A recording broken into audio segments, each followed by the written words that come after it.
मंदिराच्या गेटला लावलेले कुलूप तोडून आत प्रवेश करत मंदिरातील देवीच्या अंगावरील सोन्या चांदीचे दागिने असा एकूण 64,600 रुपयांचा मुद्देमाल अज्ञात चोरट्यांनी लंपास केला। ही घटना रविवार दिनांक 21 जुलै रोजी सकाळी जिंतूर तालुक्यातील खरदडी येथे उघडकीस आली।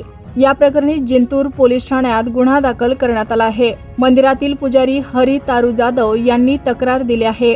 20 जुलैच्या रात्री 8 ते 21 जुलैच्या पहाटे 5च्या सुमारास वर्दडी येथे जगदंबा देवीच्या मंदिरात चोरी झाली।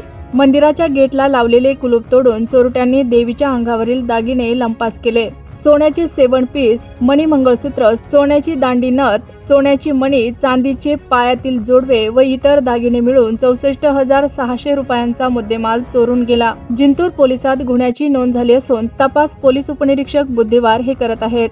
तुमचं नाम का? हरी हरी हरी तारू जाधव। कुठं राहता? खरदडी। खरदडी। कोणत्या मंदिरात? मंदिराचं नाव काय? जगदंबा आणि शिवलाल मंदिर। कुठे मंदिर आहे? जगदंबा देवी। काय झालं? आणि शिवलाल मंदिर। याचे मी पुजारी। बरं, काय झालं मंदिरात? मंदिरात मी दागिने गेले। काय काय केलं? शेवण फिश, मनी डोरला आणि दांडी नथ। अच्छा, सोन्याची। अच्छा। आणि ते जोडे चांदीचे मूर्तीचे गेले का सगळे? नाव सांगा। भिक्का मिठू जाधव। कुठं राहता आपण? खरदडी। काय झालं?